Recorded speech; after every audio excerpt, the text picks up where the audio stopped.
വിദേശ സംഭാവന നിയന്ത്രണ ചട്ട ഭേദഗതി ബിൽ ക്രൈസ്തവരുടെ മാത്രം പ്രശ്നമായി കാണാൻ ഉദ്ദേശിക്കുന്നില്ലെന്ന് തലശ്ശേരി അതിരൂപത arch bishop Mar Joseph Pamplany 24-നോട് പറഞ്ഞു. ഭരണകൂട ഭീകരതയെ സഭ ഭയക്കുന്നതായി ബിഷപ്പ് മാർ ജോസഫ് പാംപ്ലാനി പറഞ്ഞു. ആ പ്രതികരണം കാണാം. ക്രൈസ്തവരുടെ മാത്രം ഒരു വിഷയമായിട്ട് ഞങ്ങളതിനെ കാണാൻ ഉദ്ദേശിക്കുന്നില്ല.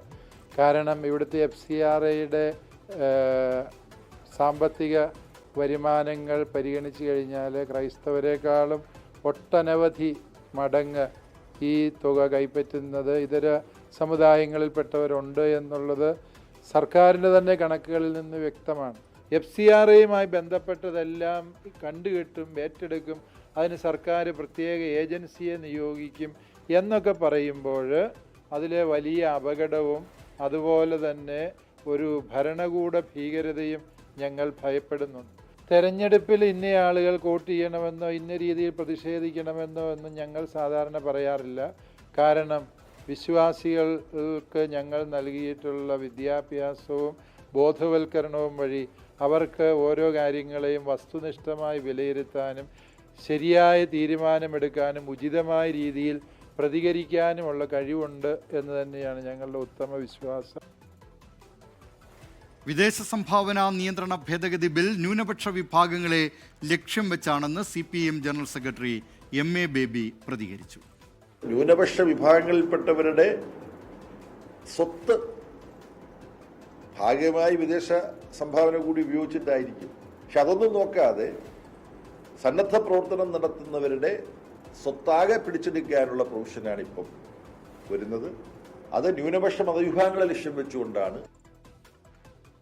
വിദേശ സംഭാവന നിയന്ത്രണ നിയമം വേണമെന്നും എന്നാൽ ന്യൂനപക്ഷങ്ങളുടെ ആസ്തി തട്ടിയെടുക്കാനാണ് ഇപ്പോൾ ശ്രമം നടക്കുന്നതെന്നും പ്രതിപക്ഷ നേതാവ് VD സതീശൻ പ്രതികരിച്ചു. ആരാധനാലയങ്ങളും സ്ഥാപനങ്ങളും വേണമെങ്കിൽ ഏറ്റെടുക്കാൻ കഴിയാവുന്ന ബില്ലിലെ പ്രൊവിഷൻ വെച്ചിട്ടാണ് FCRA ബില്ല് കൊണ്ടുവന്നിരിക്കുന്നത്. ഇത് കൃത്യമായി ന്യൂനപക്ഷങ്ങളുടെ പ്രോപ്പർട്ടി അവരുടെ സ്ഥാപനങ്ങൾ തട്ടിയെടുക്കുന്നതിന് വേണ്ടി നടത്തിയിരിക്കുന്ന ഒരു അവതരണമാണ്. വിവരങ്ങളുമായി തിരുവനന്തപുരത്ത് നിന്ന് S വിനേഷ് കുമാർ ചേരുന്നു. വിനേഷ് കുമാർ, കഴിഞ്ഞ ദിവസം കേന്ദ്രമന്ത്രി കിരൺ റിജിജു തിരുവനന്തപുരത്തെത്തി കോഫി വിത്ത് കിരൺ റിജിജു സംഘടിപ്പിച്ചിരുന്നു. ഇതിൽ തിരുവനന്തപുരം അതിരൂപത പ്രതിനിധികളും പങ്കെടുത്തു. അവരെ അനുനയിപ്പിക്കാനുള്ള നീക്കത്തിൻ്റെ ഭാഗം കൂടിയായിരുന്നു വിദേശ സംഭാവന നിയന്ത്രണ ഭേദഗതി ബിൽ. പാർലമെൻറ്റിൽ അതിൻ്റെ തുടർ ചർച്ച തൽക്കാലത്തേക്ക് നീട്ടിവച്ചിരിക്കുകയാണ് കേന്ദ്ര സർക്കാർ. കേരളത്തിലെ കേരളത്തിൽ നിന്ന് അടക്കമുള്ള പ്രതിപക്ഷ MP-മാരുടെ പ്രതിഷേധം കണക്കിലെടുത്തും അതോടൊപ്പം കേരളത്തിലെ നിയമസഭാ തെരഞ്ഞെടുപ്പ് കൂടി കണക്കിലെടുത്താണ് ഈ നീക്കം എന്നാണ് ലഭ്യമാകുന്ന സൂചനകൾ. അതിനിടെയാണ് അനുനയ നീക്കവുമായി കേന്ദ്രമന്ത്രി കിരൺ റിജിജു തന്നെ രംഗത്തെത്തിയത്. പക്ഷേ ക്രൈസ്തവ സഭകൾ ഇപ്പോഴും ഈ അനുനയ നീക്കം എന്നത് മാത്രമല്ല, അത്തരം ചർച്ചകളിൽ തരുന്ന ഉറപ്പുകൾ പൂർണ്ണമായും വിശ്വസിക്കാൻ തയ്യാറാവുന്നുമില്ല. എന്തൊക്കെയാണ് വിശദാംശങ്ങൾ?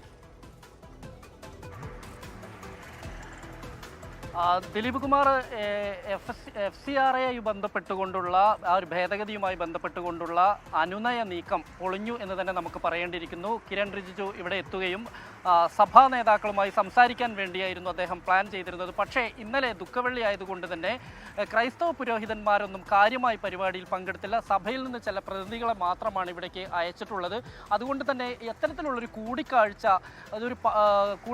ഒരു വേണ്ട രീതിയിൽ ഉപകരിച്ചില്ല എന്നുള്ളൊരു വിലയിരുത്തൽ തന്നെയാണ് സഭാ നേതാക്കൾക്കുള്ളത്. എന്തായാലും വരും ദിവസങ്ങളിലും ഇത്തരത്തിലുള്ള നീക്കം തുടരും എന്ന് തന്നെയാണ് അദ്ദേഹത്തിൽ നിന്ന്, അതായത് കിരൺ റിജിജുവിൽ നിന്ന് നമുക്ക് അറിയാൻ കഴിയുന്നത്. അദ്ദേഹം ഇപ്പോഴും കേരളത്തിലുണ്ട്. തൃശ്ശൂരിൽ ഒരു പരിപാടിയിൽ പങ്കെടുത്ത ശേഷമായിരിക്കും ന്യൂഡൽഹിയിലേക്ക് മടങ്ങുക എന്ന് തന്നെയാണ് അറിയാൻ കഴിയുന്നത്. എന്തായാലും സഭയെ സംബന്ധിച്ചിടത്തോളം നമുക്കറിയാം FCRAയുമായി ബന്ധപ്പെട്ടുകൊണ്ടുള്ള 15,000-ഓളം അക്കൗണ്ടുകൾ രാജ്യത്തുള്ളതിൽ 12,000-ഓളം അക്കൗണ്ടുകളും ക്രൈസ്തവ സഭയുടേതാണ്. ബാക്കി വരുന്നതാണ് മറ്റുള്ള സഭ. നമുക്ക് കേരളത്തിൽ തന്നെ എടുത്തു കഴിഞ്ഞിട്ടുണ്ടെങ്കിൽ ക്രൈസ്തവ സ്ഥാപനങ്ങൾ, അതുപോലെ തന്നെ അമൃതാനന്ദമയി മഠം, അതുപോലെ തന്നെ മറ്റുള്ള മുസ്ലിം സംഘടനകളുടെ വിദ്യാഭ്യാസ സ്ഥാപനങ്ങൾ ഉൾപ്പെടെ ഇതിൽ വരും.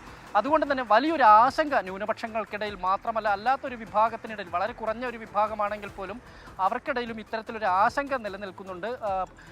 പ്രധാനമായും ഇവർ പറയുന്നൊരു കാര്യം അതുതന്നെയാണ്. എന്തായാലും ഇടതുപക്ഷവും അതുപോലെ തന്നെ UDFും LDFും ഇക്കാര്യത്തിൽ കേന്ദ്ര നിയമത്തിന് എതിരായി തന്നെയാണ് സംസാരിച്ചിട്ടുള്ളത്. വരും ദിവസങ്ങളിൽ തെരഞ്ഞെടുപ്പിലും ഇത് വലിയൊരു പ്രചാരണ ആയുധമാവുമെന്നുള്ള കാര്യത്തിൽ എന്നതിൽ സംശയമില്ല. ഈ ഒരു സാഹചര്യത്തിലാണ് ഈ കിരൺ റിജിജുവിനെ തിരുവനന്തപുരത്ത് എത്തിക്കുകയും ഈ വിഷയം പരിഹരിക്കാൻ അല്ലെങ്കിൽ ആശങ്ക, ഈ ന്യൂനപക്ഷങ്ങളുടെ ആശങ്ക ദൂരീകരിക്കാനുള്ള ഒരു ശ്രമം BJPയുടെ ഭാഗത്തുനിന്ന് ഉണ്ടായത്. പക്ഷേ അത് വേണ്ട രീതിയിൽ വിജയിച്ചില്ല എന്നുള്ളത് തന്നെയാണ് ഇതിൽ നിന്ന് നമുക്ക് വ്യക്തമാവുന്നത്. ദിലീപ്.